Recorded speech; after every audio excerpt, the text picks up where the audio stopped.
I'm gonna drop a couple bombs on the FD channel right now. Who are you rolling? I am rolling with FD. I'm rolling with FD. Let's do it. Let's go. We are rolling with FD. I'm rolling with FD. Oh, you know we rolling with FD, baby. We got alphas and bros in the house. That's right. Peace out, my brother. Woo! I'm rolling with the F to the D. I'm rolling with FD, baby. You gotta love it, man. This is a family thing. That's good. That's good. Hey, Renee, who you rolling with? Rolling with FD. Hey, Matt. Rolling with FD. C. Bless, who you rolling with? I'm rolling with FD. I'm rolling with FD. That's how you just roll it, right? That's the whole thing, right? You roll with it. You gotta let me know who you rolling with. We're rolling with FD. You heard it first. I'm rolling with FD. I am rolling with FD. I'm not just a pretty face, Ziggy. JD, we should both do it. No, I'm not doing that. What questions do you have for me? All right, Manny and Jeremy, who you rolling with? We're rolling with FD. We don't want to get our asses kicked. You gotta let the people know who you rolling with, man. Well, obviously I'm rolling with FD.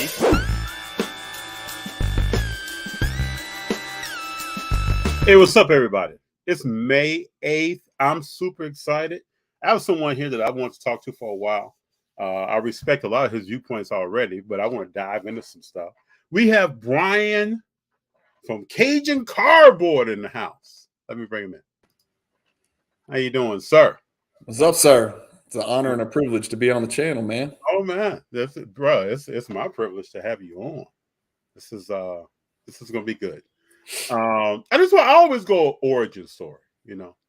Tell everybody how you kind of got involved in the hobby and what made you want to collect what you collect right now.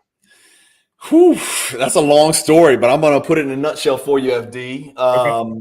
I've got a couple of origin stories. I like to tell people that my history in this hobby is in three phases, right? So I collected as a little bitty kid in Louisville, Kentucky, from 1979 until 1990. Yes, I'm old as hell. I'm 48 years old. So from age 5. Yeah, I'm 48 too, bro. Oh, bro, that's the year, man. That's the number. Right. It's the year of the 48-year-old. So right. I collected from 79 to 90, almost exclusively baseball, right? I was buying 86 Donruss. I was buying 86 Fleer, chasing the Canseco's. I should have been chasing the Jordan 57, but I wasn't. So I missed that one. And then girls in high school, college sports, college athletics, college degree. All of that stuff came into play. No collecting from 1990 until 1998.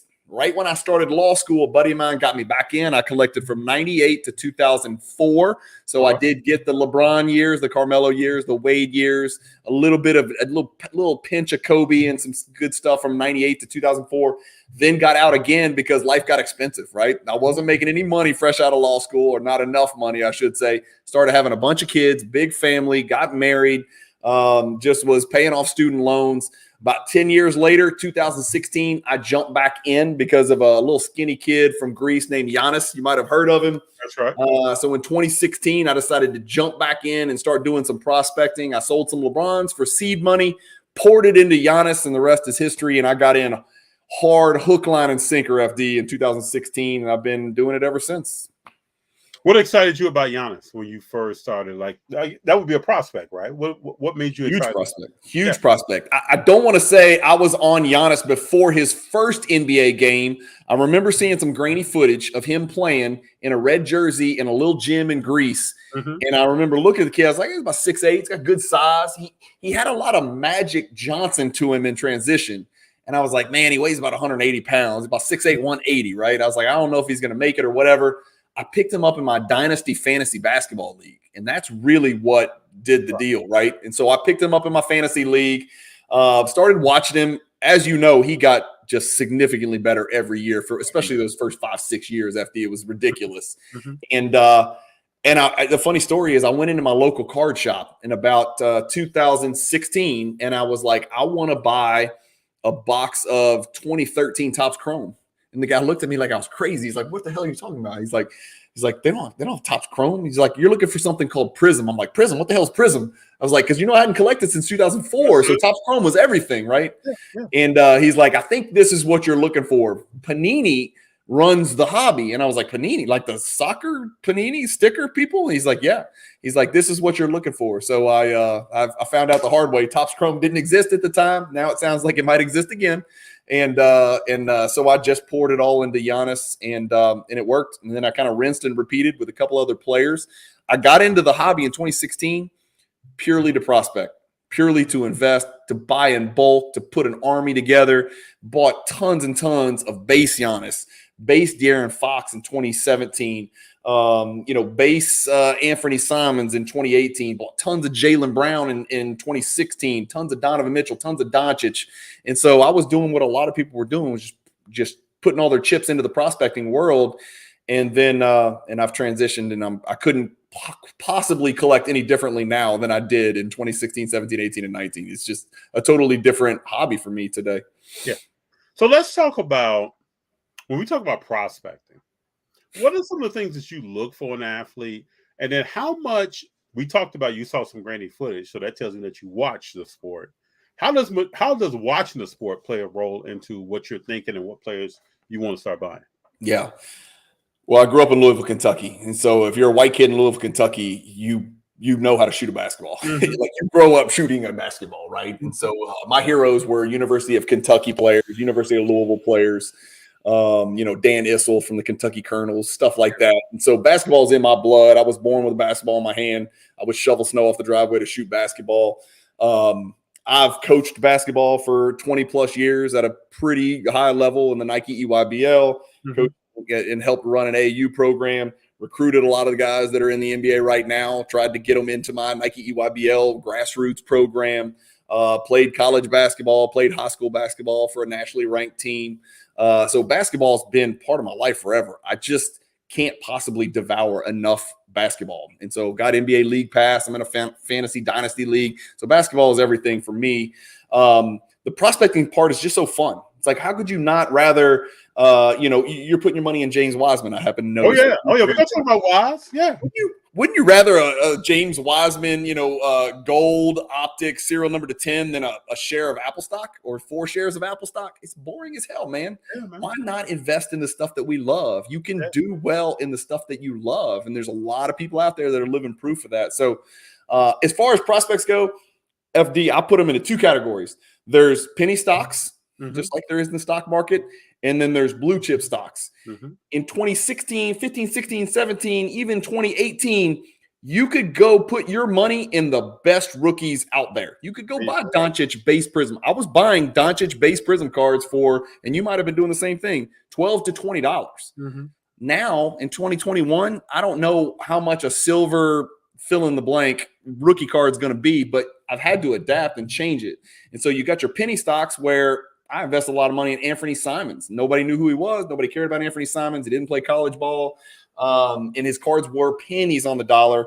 And then I put a bunch of money in Doncic. So you could go both ways. Now, I can't, me personally, I can't prospect the big time players at the price point that they're coming out the gate. That's just me. Yeah. And so that's caused a transition for me, FD, in the way that I do stuff. Like I don't own a Zion card. I don't own a John Morant card. I damn near don't own any more Doncic cards, almost having sold out, at or near the peak. I don't think I'm probably going to own a Victor Wembanyama card. I can't imagine what his price point's going to be on the cards that matter. Yes. Can I go get a Hoops or a Donruss? Yeah, absolutely. But I mean, shit, you see what the Sports Illustrated for Kids stuff is selling for. It's crazy, right? And so I've just transitioned to become a different type of collector and adapted to what the market, kind of provides. And I kind of think the similar way. Like I don't own a Zion card. I don't own a John Morant card. I got rid of every Luka that I have owned.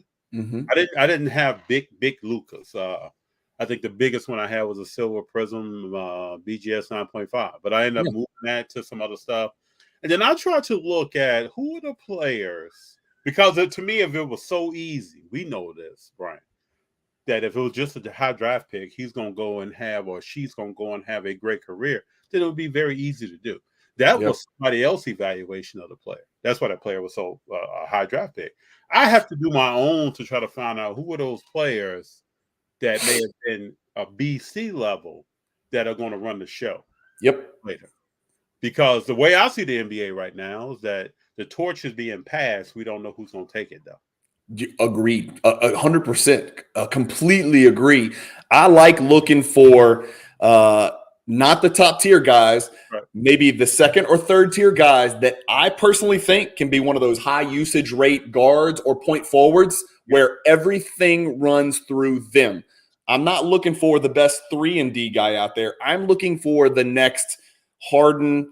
Not that Harden's a great investment, but Harden, Doncic, LeBron. These are these guys that always have the ball. They orchestrate the offense. They dictate wins and losses. They make everybody around them better, and you win or lose because of this particular person who's always got the ball in their hands. Those are the kind of guys I'm looking for, and I'm looking for that B and C guy that I think can develop into that. I agree. That's basically because I know what I I'm went to the Mint the year before this year, 2 years ago, and I pick up an Anthony Simon silver autograph card. And I'm showing people it's a PSA 10. I'm like, man, it's like a pop 125. I'm showing people, and people are like, okay, who is that? Yeah. And I'm like, oh wow, man, you don't know who Anthony Simons is? I'm just watching ball all the time. Yeah. Like, guys coming up straight out of high school, he's been out a few years. You don't really know who he is. And I think when I go to shows and I hear certain things, or I talk to people in the community and I hear certain things, it then re-educates me on sometimes you can be real close to something because you do so much research. A lot of people may watch a game every now and then. Yeah. Like I'm looking at something every night before I go to bed. I'm trying to find out what is going down. So you can be so close that maybe you're ahead of something.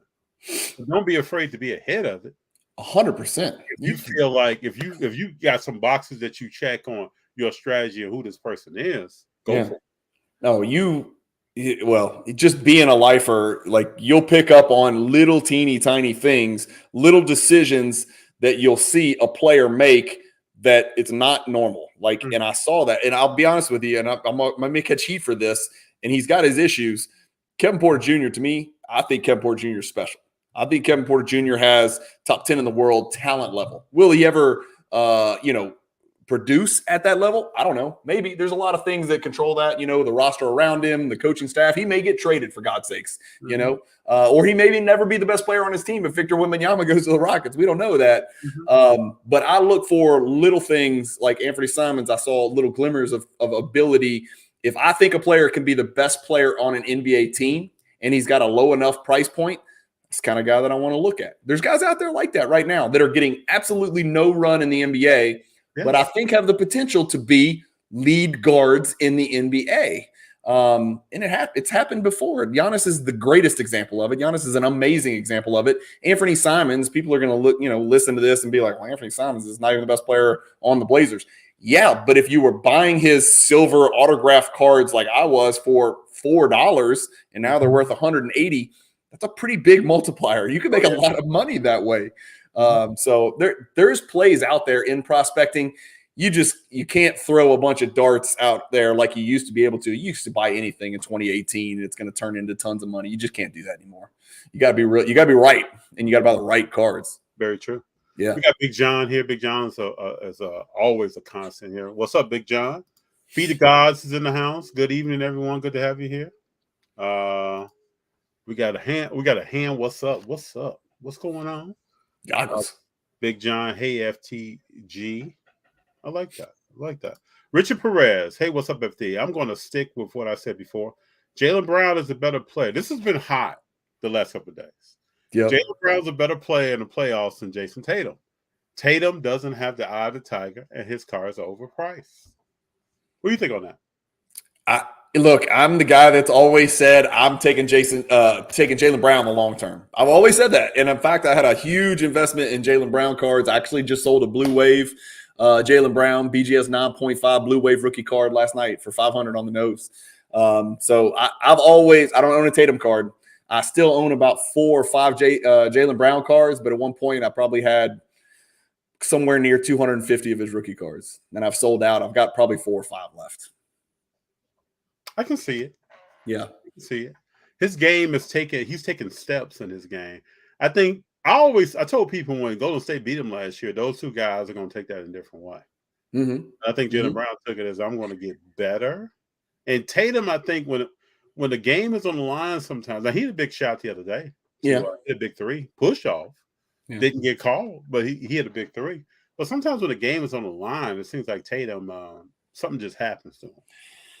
He's come up big. Look, he had a horrible finals. A lot of the talk was that maybe he was injured and he was working through something. Jaylen Brown had an incredible finals, and that was the biggest stage, and Jaylen Brown did it. You know, my deal with Jaylen Brown and getting out of Jaylen Brown, you know, making the decision to move almost all of my Jaylen Brown collection was to truly flourish and to maximize the potential. He's got to have his own team, and the team's too good for them to part ways with one or either of those guys. So I got impatient, and I didn't want to wait around for Jaylen to get traded or something to happen where he finds his own team.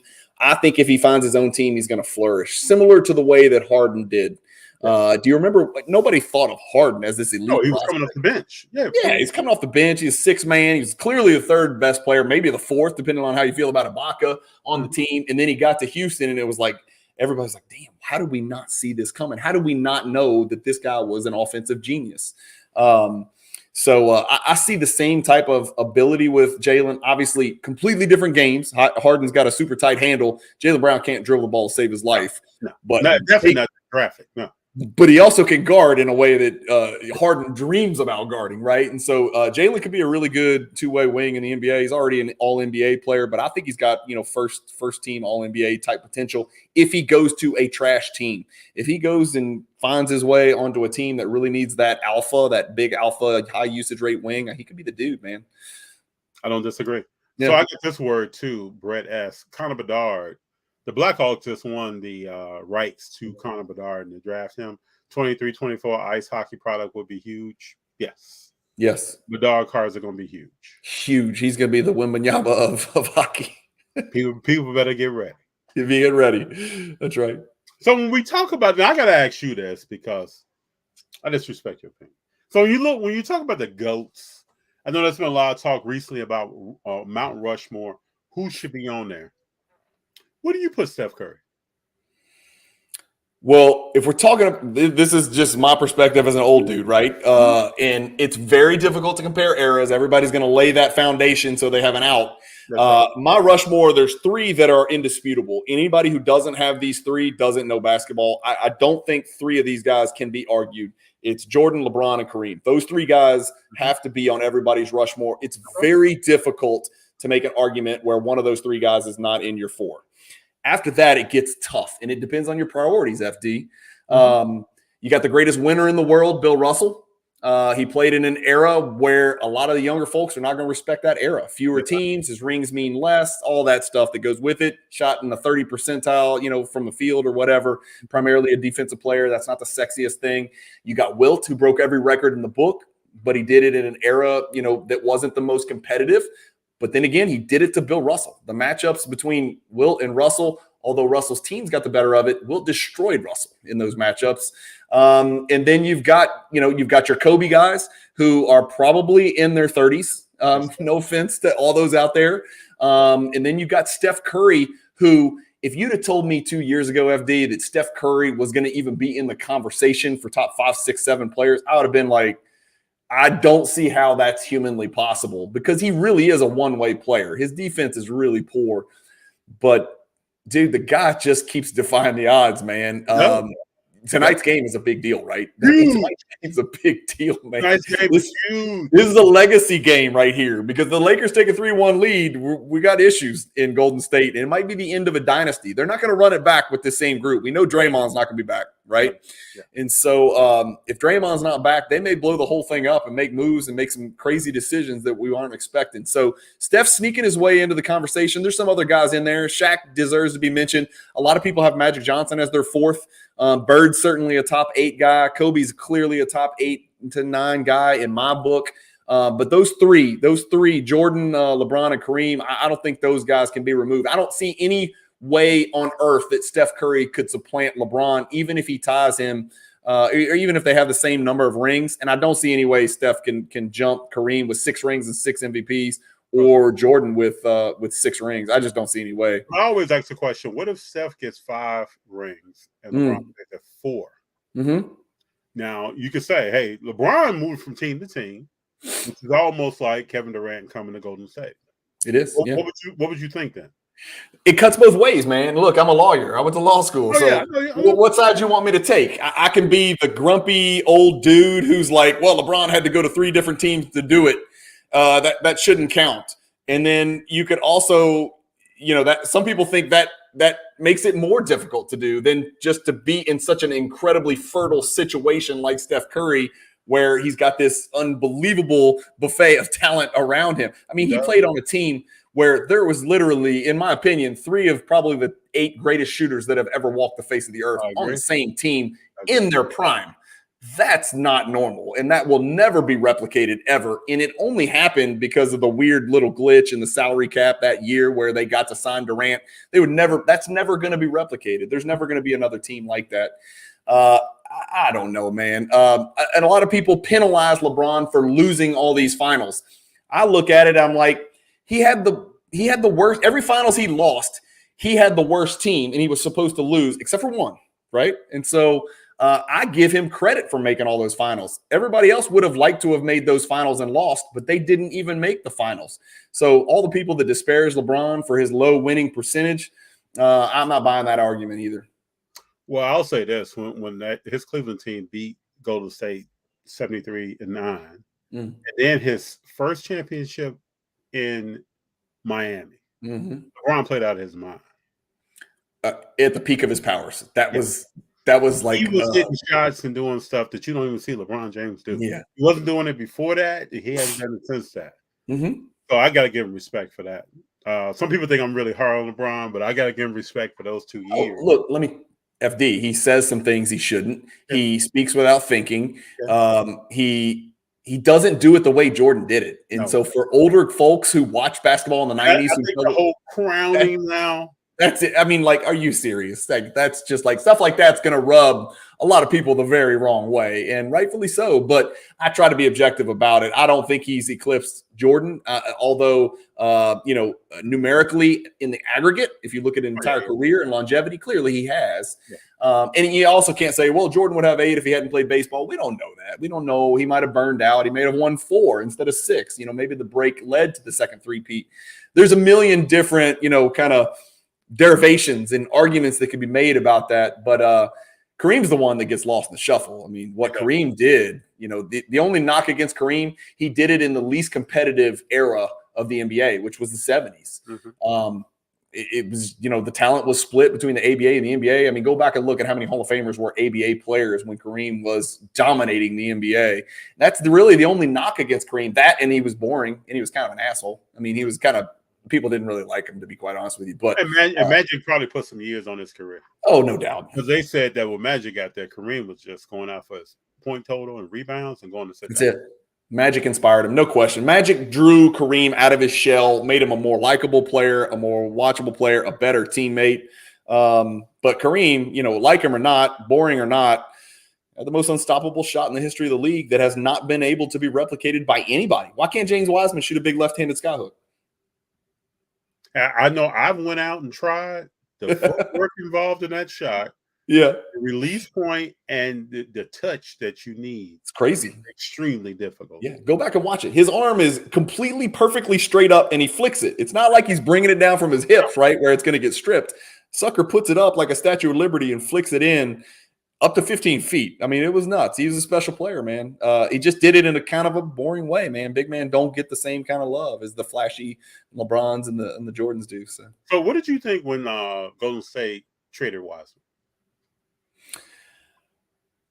This could get contentious. I don't see it with Wiseman. This is me personally. I really thought he was something coming out of high school because when I saw clips, I saw flashes of footwork and things like that where it looked to me like he was super bouncy. I'm starting to see Marvin Bagley 2.0, which scares the hell out of me, man. That's just me. He's gigantic. First, let's start there. The dude is humongous. I don't think people realize how big the dude is. So he's got the potential. I haven't seen it. We're going to find out. But do you think the move was strictly talent-wise, a talent evaluation? I don't know nothing about it. You're going to be closer to that than me, and you're going to know more about it than me. I just don't think he was a good fit for this team. I don't think he was either. But saying that, they're getting the hell bullied out of them by the Lakers. Kevon Looney's great against little guys and against Sabonis who can't board or protect the rim, but Kevon Looney is struggling. That can't be your biggest, baddest interior presence. It can't be Kevon Looney and Draymond Green. This Lakers team's exposing that, and so it's weird. You got two teams that are so drastically different, and the Lakers are just kind of bullying them so far. Now, will Steph go out and drop 46 tonight and Clay get 34? It's possible. Yeah, it could be. But I like the Lakers because they get more easy. The Lakers have some big guards. They got Vanderbilt. They got some big guys. Big guards. Austin Reeves is a big dude, man. LeBron is a humongous human being. That stuff wears on you. When those guys lean on you and those guys are putting shoulders into you and those guys are challenging the referees, you see the free throw shooting disparity. It's not because the refs are favoring the Lakers. It's because the Lakers are trying to put their shoulder through your teeth and get you to the rim over and over and over. That wears on an older, smaller, somewhat slower Golden State Warriors team. What do you think about Kuminga? I should ask you as a Warriors fan. I think Kuminga has to gain some maturity just in the way he thinks. I was kind of shocked. First series against the Kings, he's on the bench with a towel over his head, and then Iguodala's talking to him about being down, about not playing. Yeah. We gotta get beyond that. Yeah. Yeah. You got he has maturity levels. Yeah, you got JaMychal Green, who barely played against the Kings. He comes into game 2 versus the Lakers, popping threes and play defense. That's what pros do, man. Yeah, you got to get called. You got to get called. This is not about I'm a Golden State Warrior. I'm gonna go out and play 15 minutes tonight and go do this. Yeah. No, when you're up, you got to, especially when you're coming up. If you know the Golden State Warriors history, yeah. I mean, Steph was behind somebody. Klay Thompson was behind somebody. Draymond was on the bench. Draymond's a bench guy, right? Yeah, he's been on the bench behind Lee. I mean, this is how these guys come up. So please don't think I'm special and I show up. I just need more of that from him. Physical ability, he has it. Jump shot needs to get better. I just don't think he can dribble or make decisions. I don't see it, man. I don't see it with him. I see an elite specimen, super athletic, looks the part, but can't play it. I just don't see it, dude. And I think the NBA is full of guys like that. Can he maybe one day develop a three-point shot and become a decent defender and be a 3D guy? Yeah. But like we were talking about earlier, I don't see him as the guy ever for an NBA basketball team. I just don't think he dribble. I'm thinking handle the ball or pass or make decisions. I just don't see the basketball IQ aspect of it. And you're right about the maturity level. He's not the most patient guy in the world. And, you put yourself in his shoes and everybody's telling you how great you are and you're a lottery pick, and then you just kind of sit and watch everybody for a couple of years. It's got to be tough. I get it. Well, I think it's tough when you look at Houston, you look at some of these teams, you look at Atlanta, you see these guys come out and they got drafted right around you, and they're putting up 15, 17, 20 points a game. It could be a horrible team. That's what he's thinking. He's like, man, I could get drafted by Detroit. I could be averaging 17-7 right now, And he probably could. He maybe could. I don't know. Maybe I'm wrong, But then you got guys like, Anthony Simon's a great example. We'll bring his name up again. He just sat there and listened to everything CJ McCollum and Damian Lillard said for years and got no run whatsoever. That's right. And it's almost like Aaron Rodgers in the NFL. You know what I mean? He sat there and just watched and waited. Steve Young did the same thing. NFL is a good place to go find guys that sat their ass on the bench, learned, and then stepped in and did their thing. Kuminga's going to have to show some maturity level. So. What big men excite you? I know we talked about Wiseman. What big men do you look at and you say, I think I'll see something? Yeah. Well, I have a Shaq PC, so I know there's a big man bias. I don't have one, right? I do acknowledge that big man cards don't sell like wings and points, but I like collecting Shaq. I've had a blast collecting Shaquille O'Neal cards, especially at his price point. We'll start with, Jokic, Sabonis, and Embiid are the class of the NBA. That's first, second, third team All-NBA in some order. Although Sabonis did seem to get exposed a little bit in the playoff atmosphere where, physicality was a little more permitted. And so he didn't flourish in that role, in that type of setting. But I don't know. I'm trying to think. Alperen Şengün's, he strikes me as a poor man's Jokic. No athleticism, no defense, but a fantastic basketball IQ. And he's got a little flair to him, and he's got a little nastiness to him. Everybody's down on that Rockets team. If the Rockets get Victor Wembanyama, the league needs to look out because that's a pretty interesting starting five. I'm not saying next year or the year after, but that starting five is pretty special from a talent standpoint because Wembanyama would fit perfect at the tallest 3 position, the tallest wing of all time. You got KPJ, you got Jalen Green, you got Wembanyama, you got Jabari Smith, and you got Alperen Şengün.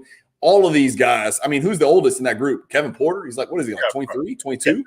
Yeah. You're talking about a really young, talented roster. Now, can they get all those dudes' brains on the same level to share and sacrifice and play team basketball? I don't know. But if anybody can do it, John Lucas can. And he's reclaimed a lot of projects in the NBA and saved a lot of careers. So who knows? The good thing is they can Silas. He was one of the worst coaches in the league, in my opinion. And so maybe they brought in Ime, right? Ime is there now, right? Yeah, it's that. Did they sign Ime for sure? He took that job. Okay, yeah. Well, we know he knows how to win. He's been there and done it. He needs to stay out of trouble. Preaches defense. So I'm not sure he's the guy to keep these young guys out of trouble, but maybe not. We'll see. But he definitely will coach defense. He'll definitely require them to play defense, which they desperately need. Yes, that is correct. So from what you're saying, do you believe in Wemby? What you think? This is what I'll say about Wembanyama. I'm very hesitant to say anybody is going to be, a sure thing, can't miss. But I will say this, barring injury, he is definitely an all-NBA player strictly because of how elite he's going to be defensively. The ability for that kid, and again, he needs to eat a couple sandwiches. Like, he's got a long way to go with his body, but so did Giannis and so did Kevin Durant and, a bunch of other guys like that. His skill set, there's just never been anything like it. I literally feel like I am watching Kevin Durant with Bobo's body. That's kind of what I see. So I think he's special. I think he's a can't miss barring injury.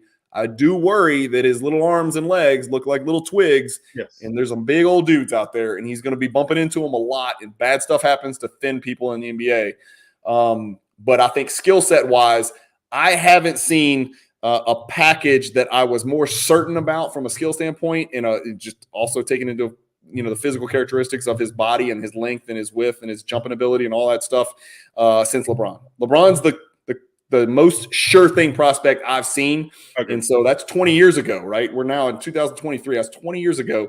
This is the next best since LeBron. And the only reason I'd choose LeBron over Wemby is because he played against pros here in America. And so, Wemby's stats and his ability and all that stuff, we got to wait and see.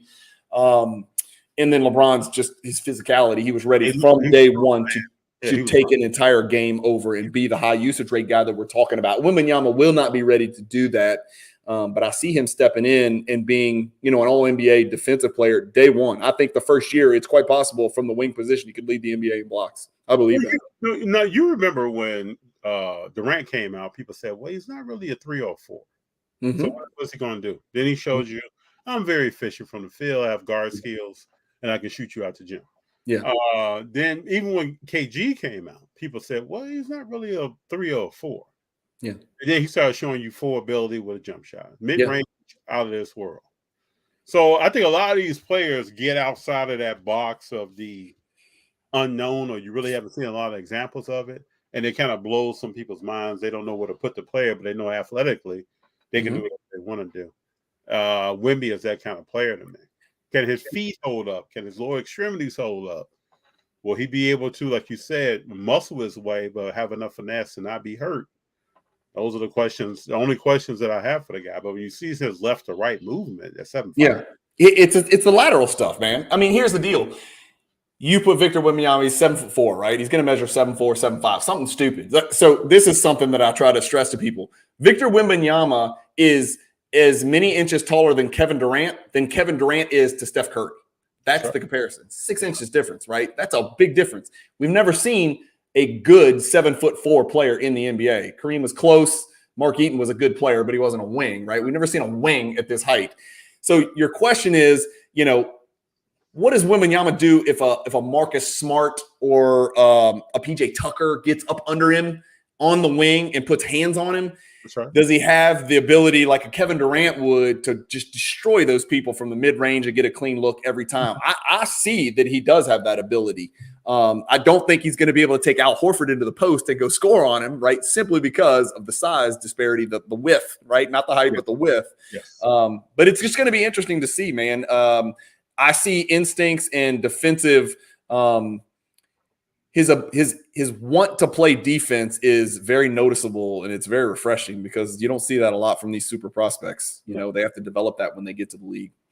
And it almost feels like two American players, you're going to have like 5 or 6 years of ramp up. You got guys not going to the G League. Bronny said yesterday he's going to USC. He's probably going to be there 1 year. You have coaches that are they really going to coach these guys when they're only around 1 year? You're going to try to get as many wins as you can, maybe get as far as in tournament as you can. Maybe try to get a contract extension if you can. That players got to go on and develop on their own. So the NBA with young players is going to be a lot of development now, more than probably we've ever seen before.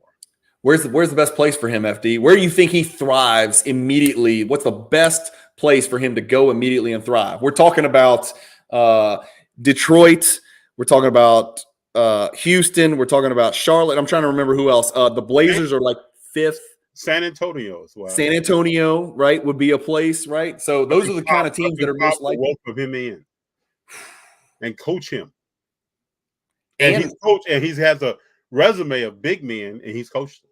Who's the best player on San Antonio day one? It's him. It's him. It's him. It's him.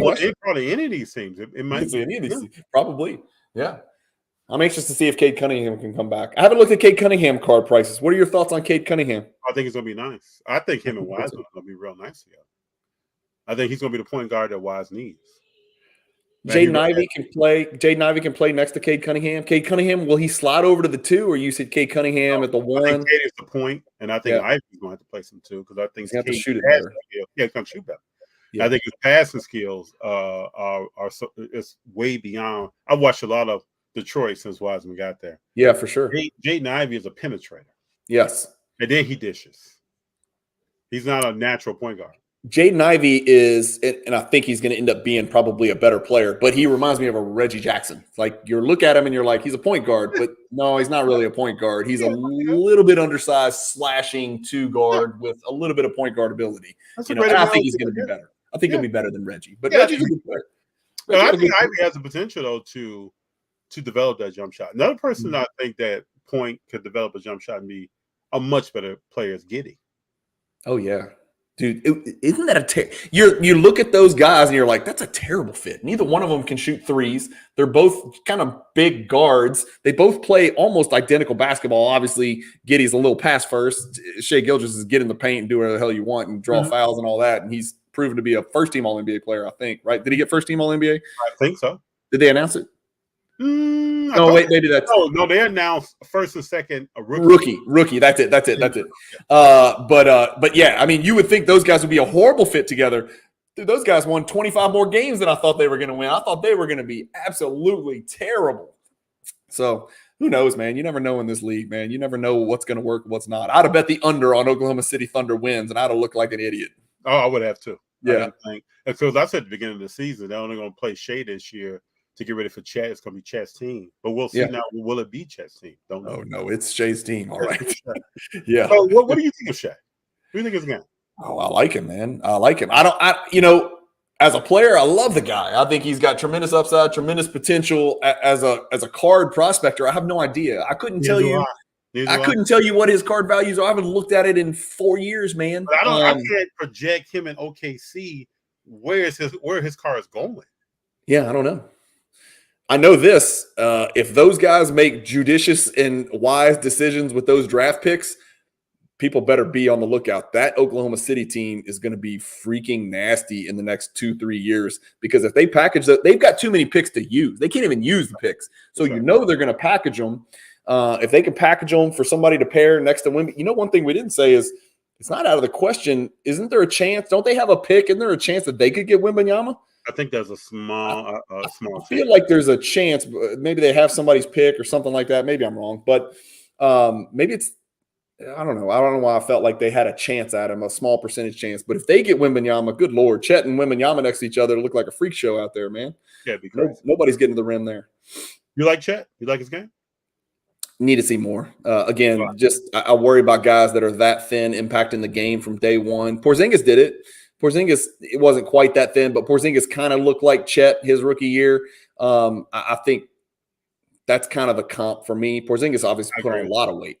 And since look how then. he played this year. Yeah, great rookie. Yeah, he was great real early as a rookie on. I mean, he took New York by storm. So I think Chet, again, I think as a rim runner, as a screener, as an ability to switch pick and rolls and play that drop coverage, I think Chet's going to be a really, really good player. If he comes back 100% healthy, he's going to have an immediate impact on the defensive end because they have nobody inside. I mean, they got the other Jalen Williams, the bad, I shouldn't say the bad Jalen Williams, but, the less heralded, the big Jalen Williams. He's okay. But they got nothing inside to protect the rim. And so Chet immediately is going to be called on to be that guy. Even if he's playing the 4, he'll still be the rim protector on defense. Now, one thing I wanted to ask you, so at the Mint, and I'm asking you now because we're catching up here. Beckett announced, hey, we're going to change our grading strategy. Mm-hmm. You're one of the first people I thought of. Mm-hmm.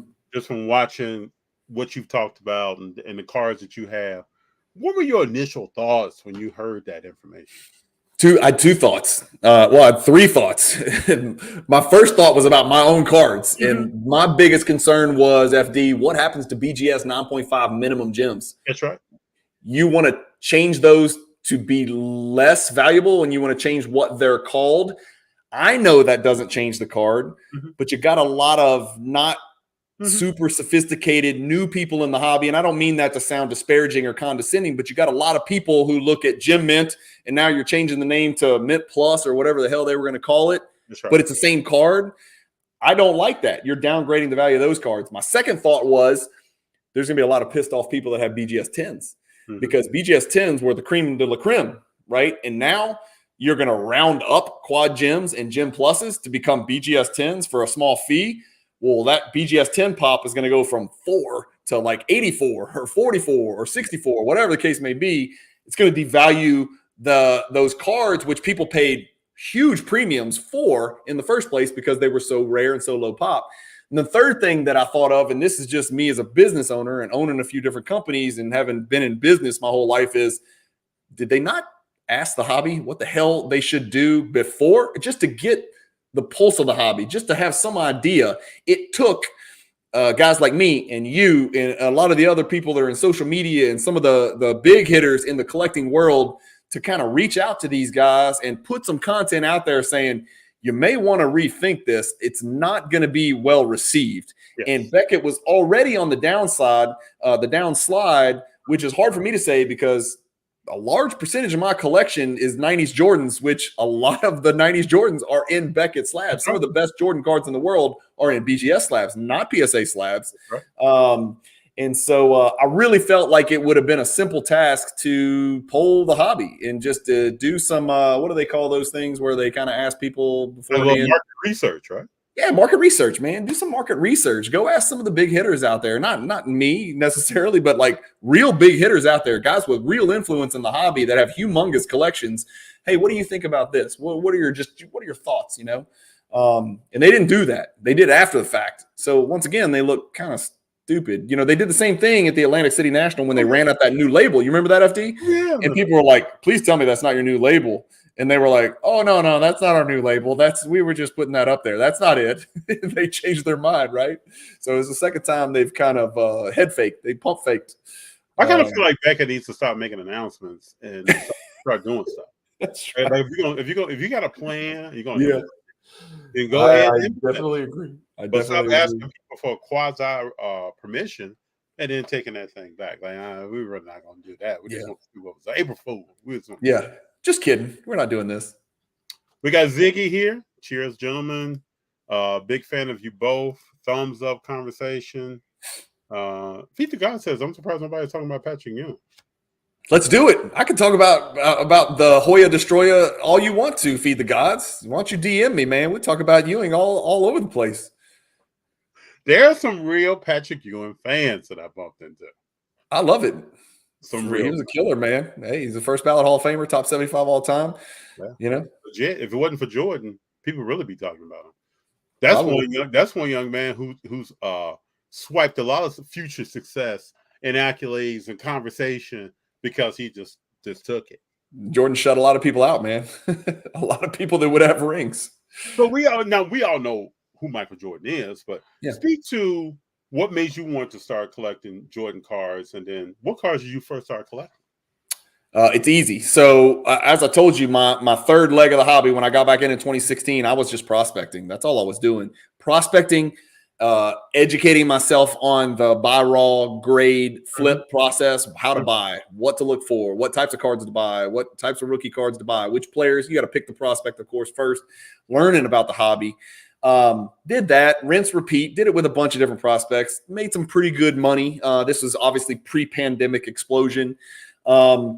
And during the pandemic, we shut down in Louisiana for about 3 minutes. Okay. So Louisiana, it did not shut down very long. But that one day that I did not go to work, I was on my bike and everybody's out walking the neighborhoods, walking around, staying far apart. And I'm riding my bike. I got my headphones on and I'm looking for content. And you weren't doing it. I wasn't doing it. None of the people that we listen to now were doing it. Nope. But I'll tell you who was. There was a dude named PSA Collector. Oh, there yeah. was House of Jordans, and there was Cardboard Chronicles. And so I was like, House of Jordans. I was like, this is about cards. It's not just about basketball with Michael Jordan. It's about cards. And I started listening, and I was like, oh, my God. I just discovered the holy grail of content. I was like, this is so right up my alley. So I listened to those 3 channels. And PSA Collector did the top 10 highest selling Jordan cards or 20 highest selling Jordan cards in this era. And then he did another one in this era. And I was mesmerized, FD. When I saw that, I was like, this is the pathway. This is what I want to do. And so at the time, and I just posted on Instagram today as a throwback picture, I had a really large Michael Jordan 86 Fleer collection, like a lot of them. Like I think I had 50 total between the stickers and the base rookie cards. And I was like, that's exciting and all, but what's more exciting than 50 of the same card is 50 different Michael Jordan cards that mean the same. And so I slowly, or not slowly, but quickly liquidated my Jordan 86 Fleer stuff, kept 2 of them, and then moved it all into unique 90s stuff. And when I bought that first 93 Scoring Kings and the 92 Beam Team FD, it was love at first sight, and it was off to the races from there. I was like, I want everything. I want everything. And so I slowly started to move all my prospects, move all my Jordan 86 Fleer. I had a bunch of 86 Fleer sets. I started moving all that stuff, recycling that money and putting it back into the hobby. I didn't take a single penny out. Put it all right back into the hobby and started buying unique 80s and 90s Jordan parallels and inserts. And it's a world within a world, my friend. It is a complete niche in the hobby that is just like takes you to a whole nother level. And I fell in love with it and haven't looked back. Well, you named Scoring Kings and the cards you named, Beam Team. Those are great cards. Great cards, hard to get in a good condition. Just wonderful. Those cards have a story, man. And here's the deal. I wasn't around for those stories. Like a lot of people are like, I collect 90s because that's what I fell in love with. And I was ripping 93 Ultra trying to pull this card and that card. No, I was in college. I was meeting my wife. I was going to law school. I missed the whole decade almost. And so for me, it's like making up for lost time. For most 90s collectors, it's going back in time and getting the cards that they couldn't afford when they were in their younger years, but they can now because they're more financially set. And so I'm a little different in that way. But the beauty of it is I'm learning about these cards for the first time. And that's why on my channel, I talk so much about Jordan stuff because I don't know it. I don't know it. I didn't grow up with it. I didn't collect cards in the 90s. I didn't know what a Scoring Kings was until 2020, whenever the pandemic was. That's when I first saw a card and I was like, oh, what's that? And then I just got addicted. And it's almost like learning a new language. It's almost like that Rosetta Stone where they could teach you a new language. The only way to do it is to jump your ass in. And so I put out tons of Jordan content. Half of it is for the education of the people that watch my channel, but the other half of it is for me because I'm learning it for the first time, and it's something I'm passionate about and it's fascinating and I can't stop talking about it. That's a great story, man. Great story. Great story. Let's talk about comps real quick. Sure. I'm trying to formulate the question the best way. Do you use comps? Because I talk to various people that have different methodologies, different strategies. How much does comps play a role when you're looking for a new card or you want to add something to your PC or you're looking for something to even buy and sell later? Yeah. Or do you have more of a conversation about the card itself and what you would like to pay? Yeah. Comps drive everything for me. Okay. I call myself a hybrid collector investor. I think if most people were honest with themselves and look in the mirror, most people would agree that they're not 100% one or the other. Like people say, I'm taking my cards to the grave. I'm a pure collector. I'm never – that's great. I don't know if I'm buying all that. And then there's people, they start out as flippers, right? And they want to sell a card 6 weeks after they buy it. And then they gradually become more of a collector like me. That's sort of my story. I'm a hybrid. Whether I'm buying a card to hold for what I call Cajun eternity, if I'm holding the card forever, I care what I pay for it. I want to make sure I'm getting a fair deal. And if I'm buying it as a duplicate to invest and then sell it 6 months or 6 years down the road, I care what I'm paying for the card. The same way as if we were buying a car. If you were going to buy a new sports car, wouldn't you like to know how much the last sports car sold to the guy that walked into the dealership before you? You don't want to pay more. Why would you pay more? You want to get it for the best price, whether you plan to drive it for the rest of your life or sell it and buy a new car 2 years later. So comps matter to collectors and investors. They drive everything for me. I am a humongous, I know this is hard to believe because I'm from Louisiana where everybody's dumb, but I'm a huge math nerd. I care so much about data and spreadsheets. Yep. I use Card Ladder. Some people use Alt. Some people use Sports Card Investor. Some people use, eBay sold completed items. There used to be 130 Point used to be the place that you would go to get your comps, back in the day. I use Card Ladder. I like those folks. They're good friends of mine, and they've always treated me right. So I use Card Ladder, but comps are everything, man. But here's the deal: you gotta have put not hours, hundreds of hours in to kind of understand. You know this. Yeah, you can't. You just take the last number.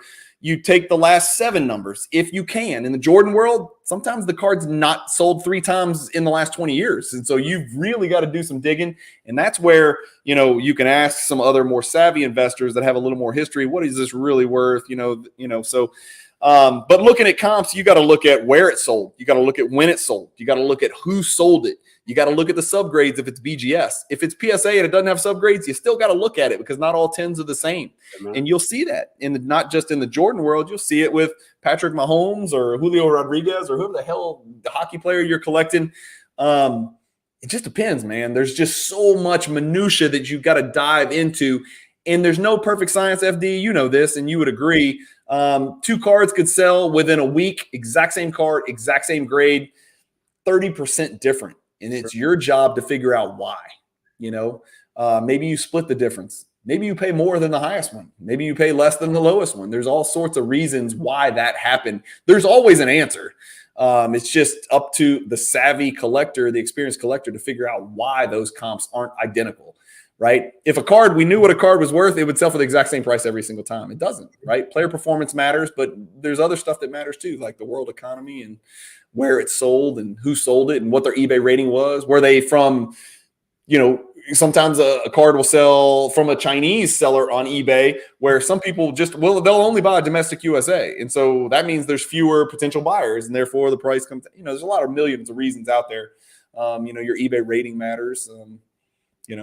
Private sales prices matter like that. You got to compare private sale where there's no fees and no auction house fees to an eBay or a PWCC or a Golden or a Heritage. That matters. There's a million things to look at. But man, yeah, comps drive everything. I mean, anybody who says they don't look at comps is pissing their money away. I mean, you got to look. You want to get it for the right price, right? I do. To me, anyway, yeah. I do all the time. Like you talked about an automobile. If you buy a house or anything, you check anything and see what's going on. You're not just walking up and be like, "I'm good." Yeah, that's what an appraisal is. Yeah, an appraisal is a comp. No. Yeah, that's what a house appraisal is for. It's a comp. No, it's not like that. Yeah. I also been paying more attention lately to what are the brands of a card. If I potentially want to resell that card in the future, what brand am I getting into? Like I bought a Tatum card that is of a brand that is Cornerstone. Yeah, it's a rookie on card auto. It's a pop one. BGS 9.5. There are no other comps. There's no PSA 10. You've got a 9.5 Cornerstones. Those things are impossible to grade. Impossible. It's got those are impossible. If you want to evaluate that card, what is it? All you can do is go look at Court Kings that are similar, or go look at Crown Royale. You know what I'm saying? You got to. Yeah, that's where being an experienced collector comes in, and having been there and done that and trial and error. That one card has educated me a lot. I've taken that card to different places and talked to different people about it. And that card has educated me a lot on what would I buy in the future, what was I thinking at the time, what other brands are available, what brands since that Cornerstone they stopped making them are still flourishing right now. There's a lot. So that's why I just say to people, no matter, and I'm a humble person, so I'm open to receiving knowledge from someone or talking to someone and be like, oh, I didn't know that. Be open to get new understandings of things, because I've been collecting since I was a young child. There are certain things I've never really even thought about until that Cornerstone card came up. Yeah. I purchased it May of 2 years ago. It's going on 2 years now.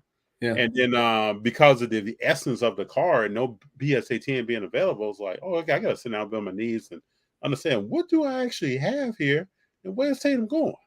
Yeah. Some people may look at, for a card like that, there's a bunch of different ways to kind of like fill in the uncertainty, to remove the fog. So you've got a card, it's a pop one, it's never sold, or the only sale was when you bought it or whatever. You're trying to figure out what it's worth because somebody's interested in it or you're at a show or whatever. Some people will create ratios between, a PSA 10 and a BGS 9.5 or a PSA 10 and a PSA 9 and extrapolate that and kind of project that to derive the value of the PSA 10. I've always said, go find a similarly situated product, right? Go find another product in the same grade, similar type card, similar serial numbering. Of course, you got to look at the patch. You got to look at the auto quality, the auto grade, if there is one. And I do it that way. That's how it happens in the Jordan world. I mean, I wanted to, you can do it with grades as well, but like some of these cards, man, in the Jordan world, and I'm sure it's the same in the Patrick Ewing world for our viewer the other day, some of these cards from 9 are so damn rare, you just don't see them very often. Figuring out what a card's worth is really hard. And here's what's funny. I'm in a Jordan group chat with a bunch of guys that are mountains and I'm a molehill, right? These guys are geniuses. They've got collections that devour mine. These guys sometimes are off on a Jordan card, FD, by $100,000. There's $100,000 disparity between what Mr. A expert thinks and Mr. B expert. And I'm telling you right now, both of these guys have more knowledge in their pinky than I've got in my whole body. And I'm fascinated by it. And it scares the hell out of me, right? Because it means if these guys aren't sure, then I sure as hell am not sure, because I'm soliciting advice from them. So it's a scary world out there when you get into the kind of the 90s and the 80s stuff. And even like I did a video on my channel today with the top 100 recap from the PWCC weekly auction that ended last night. And a Calvin Murphy card that sold for $90,000. $90,000 Calvin Murphy card. It was a PSA 10 Pop 1. Okay. The highest selling Calvin Murphy card ever was $38,000 before last night. And it sold for $52,000 more. That Calvin Murphy card sold for more than the next 99 highest selling Calvin Murphy cards ever combined. Chaos. How do you put a price on that card? It's a set collector who wants to win the set registry, and he owns an NBA franchise probably, or Target or Walmart or Disney or something, and he says, I'm going to be first on the set registry. I'm going to have the best 1970 top set in the world, and I've got to have that card. There's no price tag you can put on it. It only takes two of those guys to set a new comp. Yeah. I gotta think that person has seen Calvin Murphy play. They've been a fan. Like you said, wanted to set that set right. That's a heck of a card. It's a crazy card. Yeah. There was some crazy stuff that happened last night in the vintage world for sure. I'm sure the vintage folks are talking about that today. I'm not a vintage guy, but I respect those guys because they kind of laid the foundation before me. But it's vintage stuff is really nuts. Some of those Pop 2 vintage cards will fetch some crazy numbers. Oh, yeah. Hey, what do you think of the current state of the hobby? When you hear that question, what comes to your mind? I think the same thing that I think about the current state of our country. Uncertainty, instability, ambiguity, fear is part of it. Where is it going?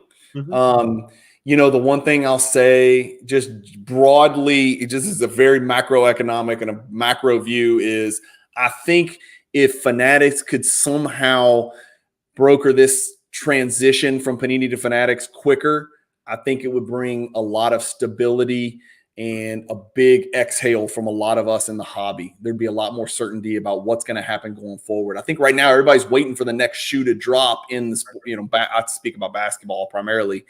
but it's so far off. That's a big deal. The world economy is a big deal. So everything that I think about the hobby, I think about the world economy. It's just I'd agree with that because I've had conversations with several people who have brought that up. I get messages. I know you do too. People are sending me questions and asking me about what I think about the hobby, and I got into a good conversation with an individual that was talking about what's going on with other investments, what's going on with total income and families, what schools are children going to, what's happening at school.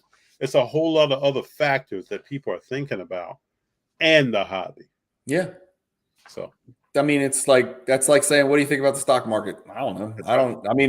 I know a hell of a lot more about cards in the stock market, but I don't know much about either when it comes to predicting the future. I don't know.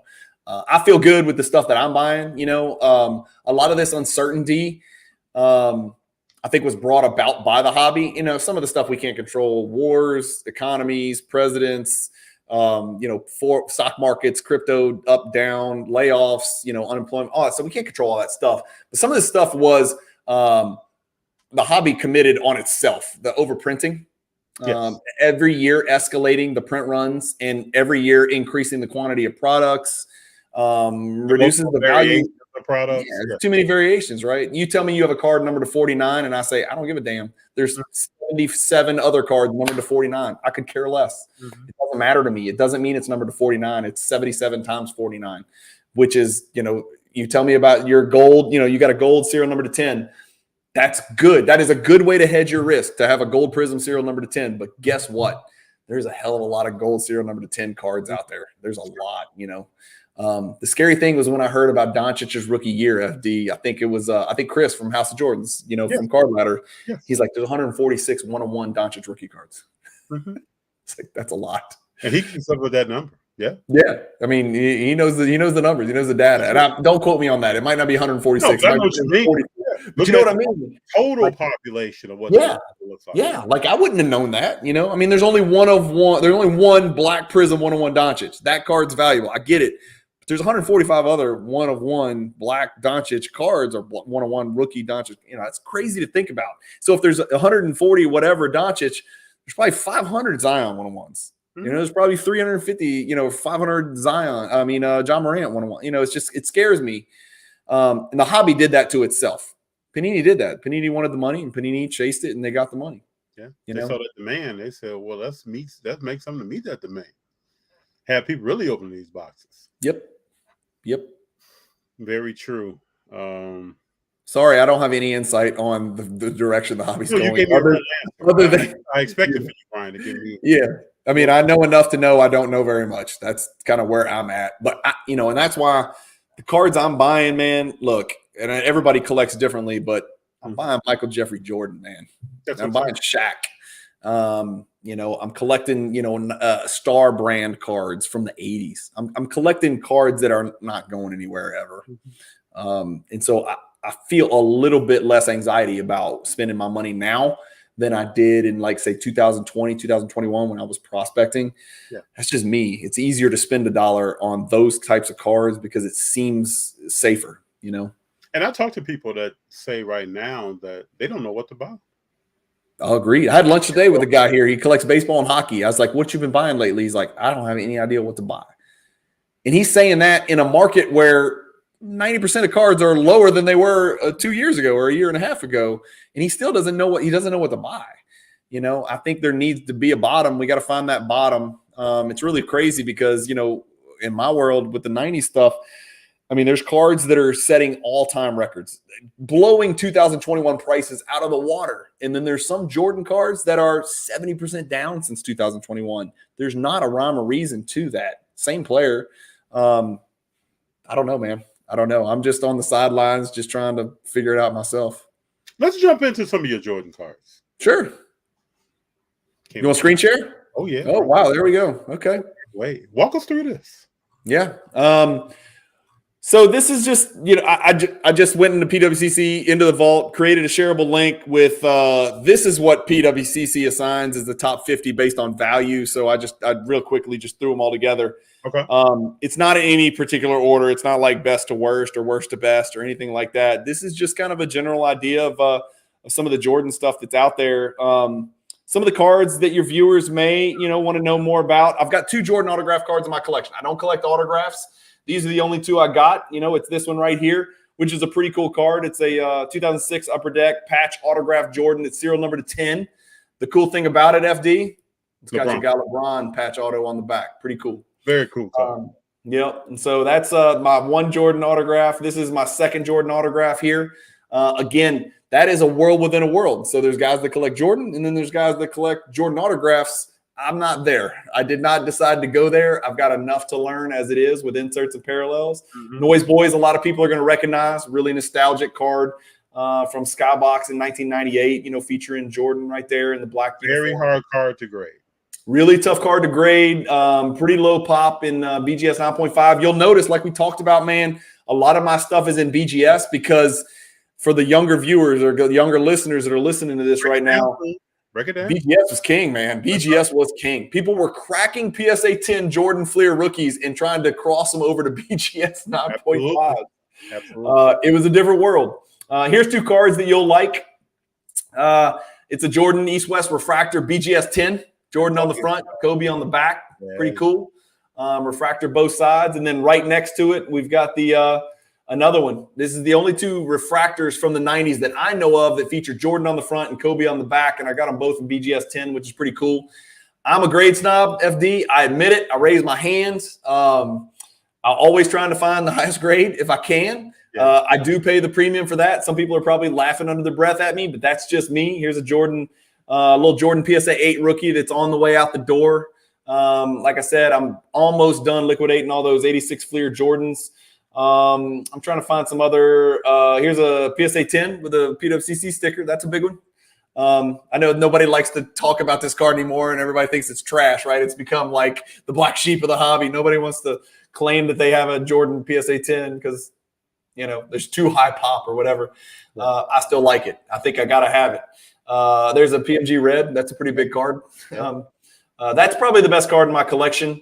I tinkered with the idea of crossing it over to PSA, but I'm fine with it in the BGS 8 slab right now. I don't see really any reason. 8 is a high grade.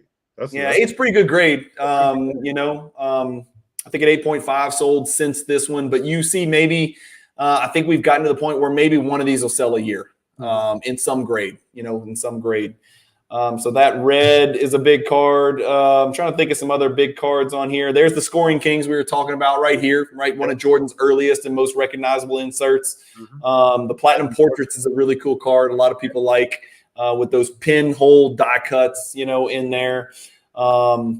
Natural Born, Lynch pins here. Here's another big one, right? This is a monster that I picked up. This is his 1997 championship PMG. This one's actually serial number to 50 on the back. So one of Jordan's lower serial numbered cards. Jordan's got 4 PMGs. PMGs are precious metal gems for people who don't collect in the 90s. Those are really like special, highly coveted parallel cards for Jordan in the 90s. This is one of them. The red that I just showed you is another one. There is a 1998 precious metal gems, precious PMG. People call it the gold PMG from 1998. And then there is the green, which is the holy grail of all Jordan cards anywhere and everywhere in the world, which we know there are only 9 of them because one of them was destroyed. Nat Turner has 1. Another gentleman has, I think, 3 in his collection, believe it or not, which is pretty crazy because you're talking about a 7-figure card. So those are the 4 PMGs that are out there. I've got 2 of them. I thought I was going to pick up the 3rd, the 98 PMG, but it didn't work out. So you got the Legacy Collection Row 0 right there. There you go. PSA 10 too. Yeah, good looking card here. Great card. Really low pop card. Yeah. Those cards are serial numbered to 100. This is serial number to 100. Yeah. The one right after it. Legacy Collection is really cool. Flair Showcase is a really confusing product. There's different rows. There's Legacy Collections. There's a bunch of different parallels of each card. And there's another Legacy Collection Jordan as well. This one I actually like better. It's actually more valuable, even though it's a PSA 9 and it's serial number to 150. And you can see the serial numbering on the back is like, it looks a lot less professional than today's card. You know what I mean? It's like a kid did it or That's how something. numbers started in basketball and football. Yeah, the numerator doesn't even match the font of the denominator, and so I'm sure somebody's looking at it saying that's a fake. Yeah, maybe. It's not. This is also a huge one. This is the top 5 card in my collection. This is a 97 finest embossed die cut gold refractor. This card is also serial numbered, as you can see on the back, to 74. So pretty interesting, pretty cool card right there. Trying to see what else is on here for you guys. And that's it. That's, the Inner Lake is interesting. I like the 80s Jordan stuff. I've actually just started to collect the Jordan Star cards, which I put off for way too long. So I'm 11 out of 25 on that set. Here's the Beam team that we talked about. Here's the PSA 10 sticker. Yeah. Here's my only platinum medallion in my collection. Here's the Beam team members only. I don't think there's very many people out there with this combination, FD. The 92 Stadium Club Beam team PSA 10, and then the 1992 Beam team members only PSA 10. There's not very many people out there with that combination in that grade, so I'm pretty proud of that one. But that's it, just to give you a glimpse. That's kind of great, yeah. Oh yeah, and I like it. It's different, I mean, at one point I had a bunch of the same card. It's just more fun to have a bunch of variety, man. I don't know what else to say. It'd be like you having, 75 James Wiseman, blue, serial number to 199 PSA 10s. That's not nearly as fun as spreading it out and getting 50 different James Wiseman. It's just not. I don't care what anybody says. I am a hoarder by nature, but it's much more fun to spread it out and have all these unique ones because it just tells a different story. I think it tells a completely different story. It's hard for me to buy a duplicate card. It has to be some parameters. Maybe one was a PSA 9, this is a PSA 10. It has to be a story for me to tell to get into that. Now, once I lock in and I get into that card, it's easy for me then, and I have a kind of a story within myself. If I have never told anybody else the story of why I really wanted that card, but yeah. Well, I'm hoping. We'll see what Wiseman does, man. Yeah. Now, look. You can't. He's in a much better situation than he was in Golden State. I know that sounds weird, but for you, Brian, I tell you, I haven't even said this before. It was frustrating for me. Welcome to my world with Anthony Simons, dude. I sat there for years. A guy with talent just sitting on the bench. Yeah, he's going to eat now, man. Look, it's sink or swim. There's no excuses. I mean, he's going to be given every opportunity to flourish. It's time to eat, man. So we'll see what he does in the offseason. People have asked me, well, what if Detroit gets Wemby? And I always say that so what? Wemby doesn't play center. He definitely will be on the floor with Wembanyama. Yeah, that'd be a freaking problem. Yeah. That's 15 feet of players right there and two guys. Right. Yeah. Wemby's honest to God. He's probably a 4, but he will slot into the 3 just to provide ridiculous defensive flexibility. He's going to be absolutely ridiculous. Yeah, the prices of this car is going to be very interesting. I can't even imagine. Honestly, I can't even imagine. I am telling you right now, there is zero chance that I will own one of those cards anywhere near his rookie year. Maybe one day down the road I'll make an investment, but I hope not. I hope for the best. Despite the fact that I'm not going to own any of his stuff, but there's just no way I will touch that price point. You know what's cool though? I think it's good for people that may see this to hear that. A lot of people in the hobby may not talk like that. Yeah. I'll tell people in a second that I can't afford this or that, or I got to work my way up to something. I may prospect on someone like you have, and that person has shown what they can do, and their market goes up, and that allows me to make a move into something else if that's what I want to do. But I think more people need to hear those who are savvy in the hobby make those kind of statements because it's real. Here's the deal. Let's take Damian Lillard, for example. God forbid Damian Lillard gets hit by a train. Damian Lillard is a top 75 player and a first ballot Hall of Famer forever. Yes. If Wemby gets hit by a train, he's, sadly, he's just Len Bias. Len Bias could have been one of the greatest that ever did it. But imagine if you'd have dumped a ton of money into his rookie car. You know what I'm saying? It's an unacceptable amount of risk for somebody with a wife and 7 children. That's the way it's the best way for me to phrase it, man. I don't know how else to say it. It's just an unacceptable amount of risk for me, despite the fact that I will tell you, I think he's one of the best prospects of the past 2 decades. I just can't buy his cards. It just sucks. I just can't. Yep. Well, Brian, I've really enjoyed having you here. You and I started talking about this a while ago. This is exactly what I just been watching your videos and your personality. I thought the conversation would be like. It's been a privilege having you there. Man, I appreciate it. We got to chop it up in Chicago. We're gonna hook up in Chicago. Oh yeah, bro. Okay, for sure. Well, I gotta add you to the intro. Okay. Well, there were some legends on there. I don't know if I'm going to be. I don't know if I'm worthy. I'm more JV. Okay. So, Brian, I got to ask you, man. Let me start off. Brian, I got to ask you. No. Hold on. You don't have to ask. I'm rolling with FD. My man. I appreciate you, brother. Anytime. I'm at your service, man. Anytime you want me, you got me on the channel. But when I hit Chicago, I'll hit you up, and we'll definitely get together Friday. So we can walk the show. We can do whatever. Yeah. Time. You're leaving Chicago. We're gonna put you into a Jordan card. What do I have to do to put you into the right Jordan card for you? Making those moves, man. Yeah, I have some people that ask me all the time, bro. You from Chicago? You don't have a lot of Jordan in your collection? Yeah. Just like what you talked about, going to school, graduating, moving. I used to move a lot before I had children, working in different places.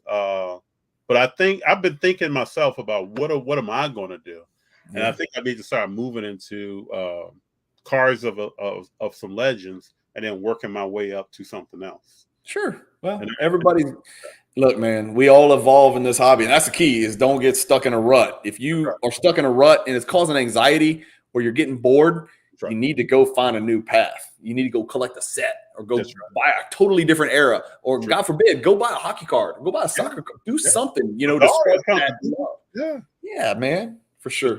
But we'll definitely walk in Chicago, catch up. I have my sons with me. I have Junior and I have Greg. You have to meet them. It'll be a lot of fun, man. Love to. Brother, I appreciate you, man. You got it. Call anytime. Feature cardboard, people. Wonderful for the hobby. I'll talk to you later, bro. See you, bud. Bye-bye. Bye.